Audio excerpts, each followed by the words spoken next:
She didn't text. She didn't post. She didn't pull a teammate aside in private. Sophie Cunningham walked directly into the center of that locker room, looked Kelsey Mitchell in the eyes, and said exactly what nobody else had the courage to say out loud. And the Indiana Fever? They will never be the same after it. Here's what you need to understand before any of this makes sense. This was not a fight about basketball. This was not about shot attempts or usage rates or who gets the ball in the fourth quarter. This was about something far more dangerous inside a professional locker room. It was about loyalty. And the moment someone questioned whose side Sophie Cunningham was on, she answered loudly, permanently. But to understand why that moment hit like a thunderclap, you have to go back to where the pressure actually started building. When Caitlin Clark walked into Gainbridge Fieldhouse in 2024, she didn't just join a basketball team. She detonated a grenade inside an entire sports industry. Sellouts everywhere. Road arenas packed in cities that hadn't cared about the WNBA in years. Television ratings climbing to numbers the league had genuinely never seen. Clark merchandise moving faster than championship gear. The Indiana Fever, a franchise that had spent the better part of a decade quietly disappearing from a national conversation, was suddenly the story in American sports. Not women's basketball, not the WNBA. All of it, every sport, all at once. And in the middle of all that noise, Kelsey Mitchell kept showing up.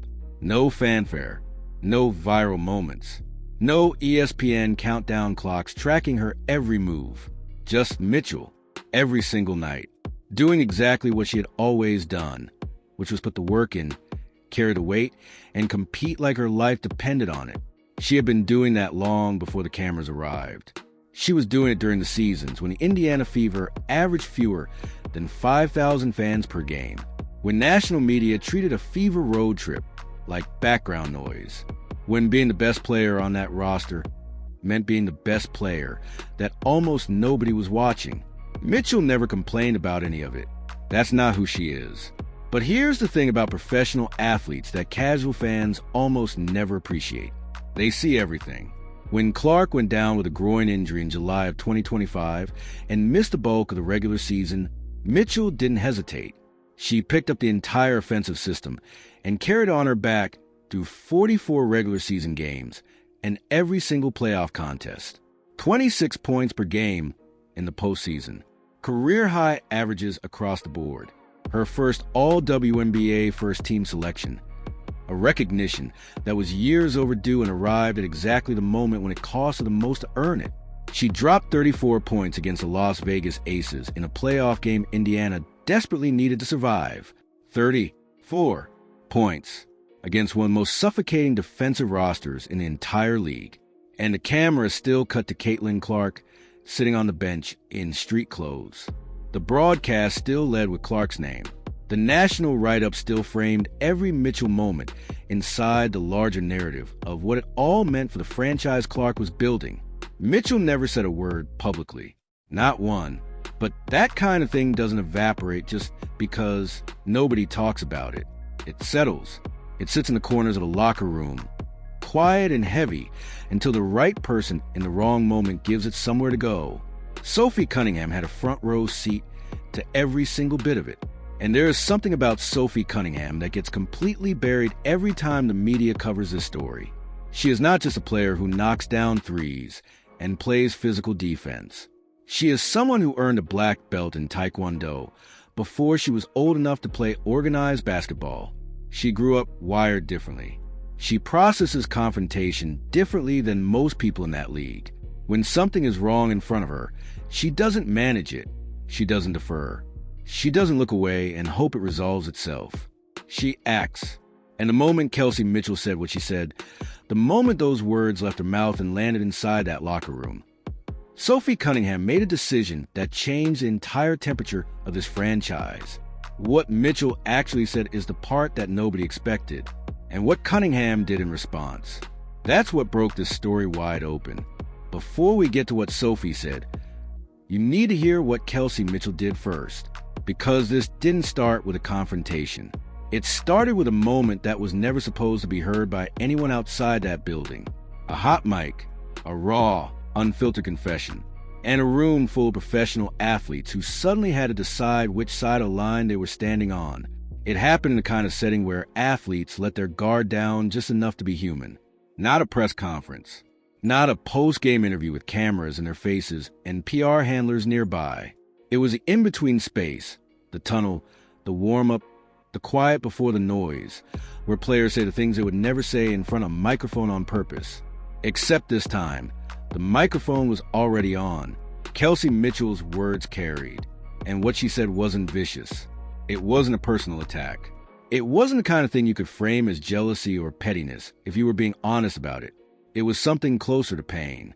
She talked about what it felt like to pour everything she had into a franchise for years, and then watch the entire conversation around that franchise shift the moment someone new walked in. She talked about carrying a team through a playoff run while nursing a body that had been pushed past its limit, and then opening her phone and seeing her performance described as a footnote in someone else's comeback story. She wasn't wrong about any of it. That's what made it land so hard inside that locker room. Professional sports teams are not families. Not really. They are collections of intensely competitive people who are asked to subordinate their individual ambitions to a shared goal, and the tension in that ask never fully disappears. It just gets managed. Some teams manage it brilliantly. Some teams manage it until they can't. The Indiana Fever had been managing it, but when Mitchell's words got out, the management stopped working. Some players heard what Mitchell said and felt in their chests, because they had been feeling the same thing quietly and hadn't found the words for it yet. Others heard it and felt the opposite, a surge of protectiveness for Clark, for what she had built, for what the attention she brought had given all of them in terms of visibility, platform, and opportunity. Within hours, that locker room had fault lines running through it that nobody could pretend weren't there. And that's when Sophie Cunningham decided she was done watching from the sideline. Here is what separates Sophie Cunningham from most people in this situation. She didn't go to the coaching staff. She didn't post a cryptic message online. She didn't pull Clark aside first to warn her or pull Mitchell aside privately to smooth it over. She went directly to the source. She walked up to Kelsey Mitchell in front of people who were watching and said something that stopped the room. Now, there are two versions of what happened next, and both of them have been circulating inside league circles in ways that tell you this story isn't close to finished.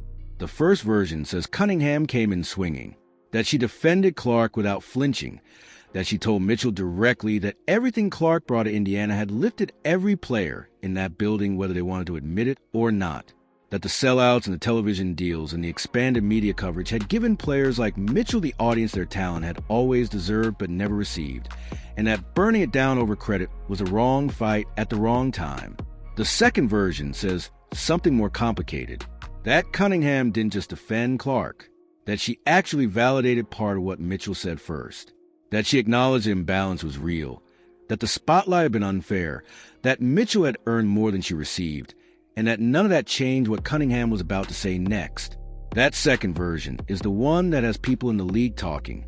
Because if Cunningham stood in that room and told Kelsey Mitchell that she was right about the injustice and still told her she was wrong about what to do with it, that is a very different kind of confrontation than the one the headline suggested.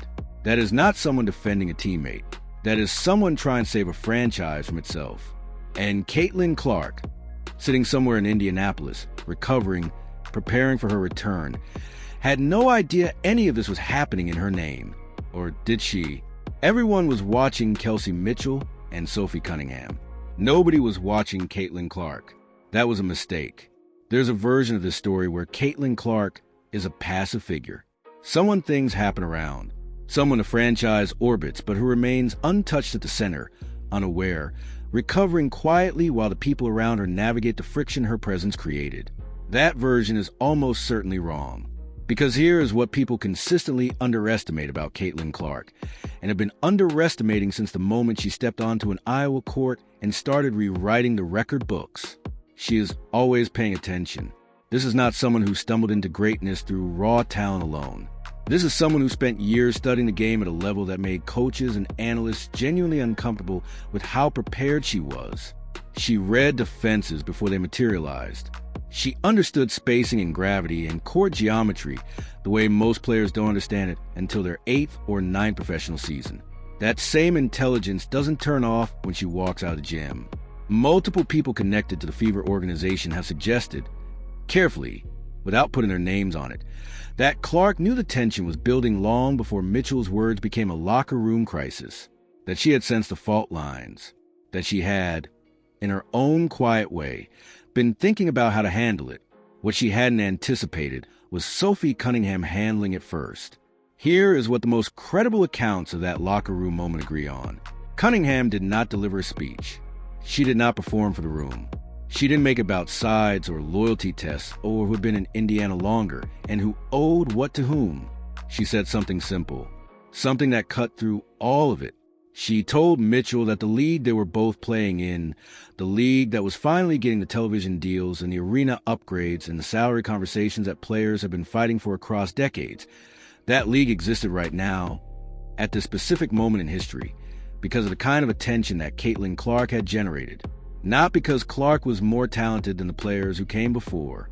Not because she deserved more credit than Mitchell or Aya Wilson or Breanna Stewart or any other elite player in the league.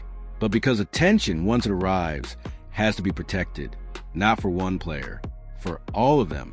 She told Mitchell that everything Mitchell had earned, the all-WNBA selection, the career-high numbers, the playoff moments that deserved national coverage, all of it had a bigger audience now than it ever would have without what Clark brought to the building. And then she said the part that nobody expected. She told Mitchell that if she had a problem with how the spotlight was being distributed, she should say it directly to Clark's face, not to a room, not to a microphone that happened to be live. Directly, honestly, like the competitor she had proven herself to be every single night for years. The room went completely silent. What happened after that silence is the part that tells you everything about where this franchise is actually headed. Mitchell didn't walk away.